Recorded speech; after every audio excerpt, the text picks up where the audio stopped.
Selamat pagi pemirsa. Seiring pesatnya kemajuan teknologi dari masa ke masa, membuat minat pelajar untuk membaca buku fisik kian menurun. Akibatnya, jumlah pengunjung perpustakaan pun semakin berkurang dari waktu ke waktu.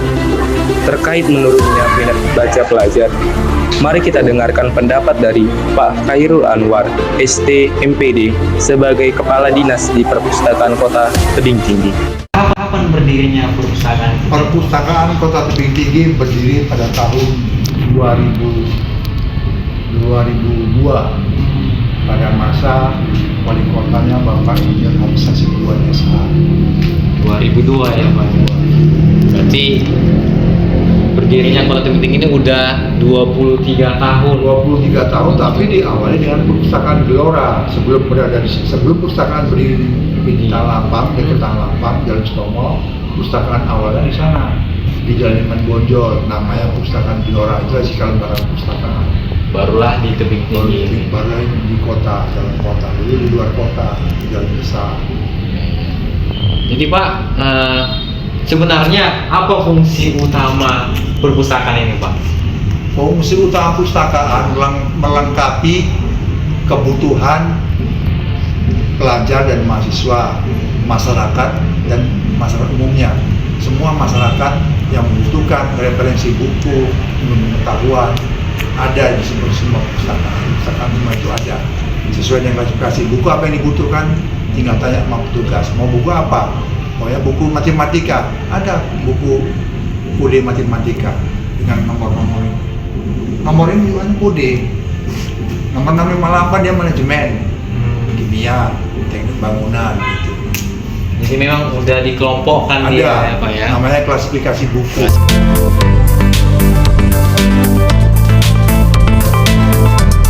Mana cara minjam buku di sini?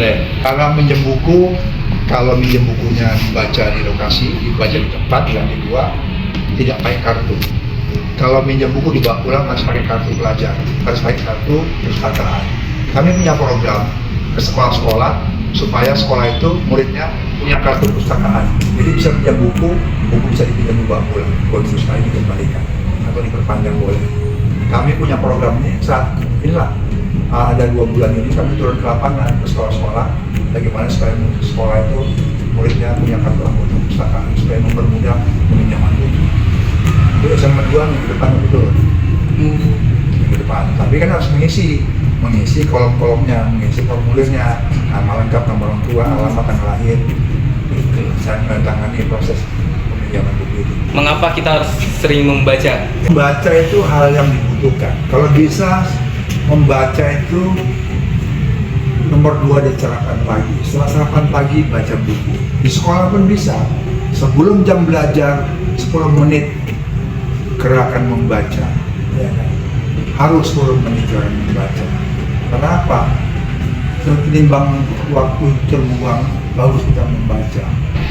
Apakah ada Pak ruangan khusus untuk buku-buku yang sudah lama gitu Pak? Buku lama, maksudnya buku apa ini? Buku tua? Iya Pak. Oh, buku tua, buku-buku zaman dulu ya? Iya. Ada.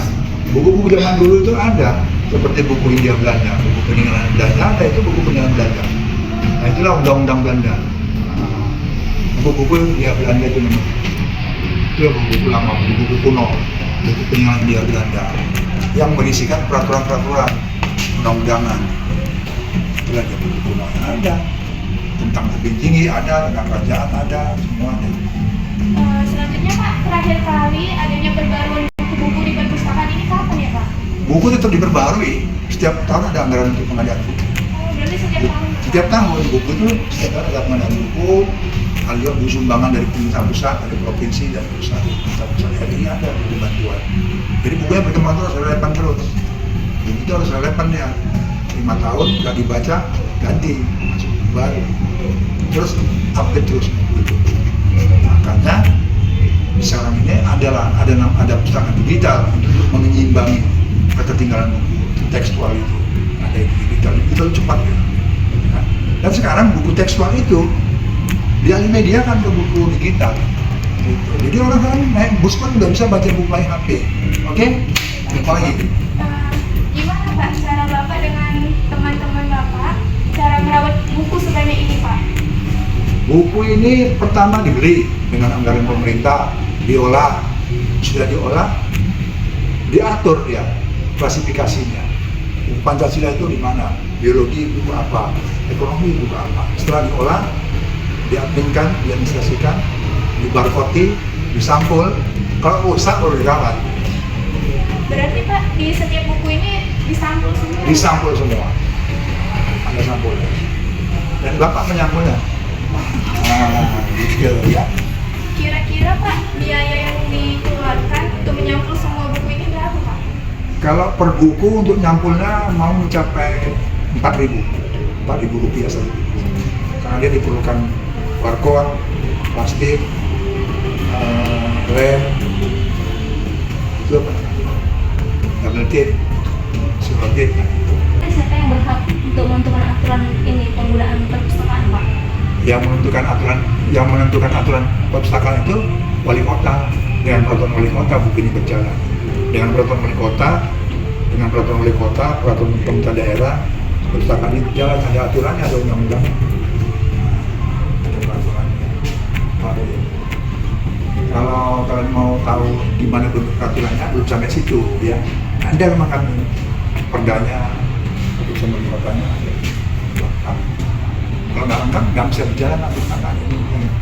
Harus ada dasar hukumnya, ada payung-payung hukumnya. Karena Bapak menangani kadang kan ada nih anak yang dia cuma FOMO gitu ke perpus ini cuma foto-foto aja gitu. Oh gini, sebenarnya semua orang itu punya perasaan ingin tahu ya, bahasa anak gaulnya kepo ya, ingin tahu. Dengan rasa ingin tahu itu berarti dia mau pintar dia. Orang cerdas pasti ingin tahu. Pertama dia main kemari, main dulu istilahnya, iseng ke perpustakaan, membuang waktu, timbang waktunya terbuang percuma, dia main perpustakaan, ikut-ikutan. Itu gayanya harus seperti itu, pertama. Nanti lama-lama kecanduan perpustakaan. Kita baca buku satu nggak cukup sebulan, harus 3, itu kecanduan. Baru timbul dia, udah cerdas mau baca, dia kecanduan, pasti ingin tahu. Dan kalau orang pertama dia datang misalnya 2 kali bermain, kemarin ngadem dan hasilnya banyak, lama-lama kan dia tertarik. Gini loh, ada motonya, bertemanlah dengan orang baik, pasti kamu akan jadi orang yang baik, iya kan?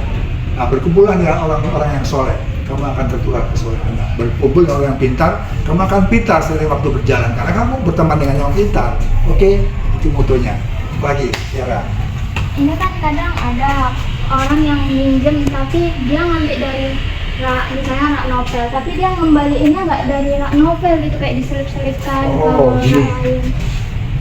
Buku dipinjam, kalau nggak dibawa pulang, buku dipinjam dari rak itu, dari rak kasih, dibaca, dia nggak wajib pulangkan ke sana. Taruh sini aja bukunya. Kami punya petugas untuk nyusun buku.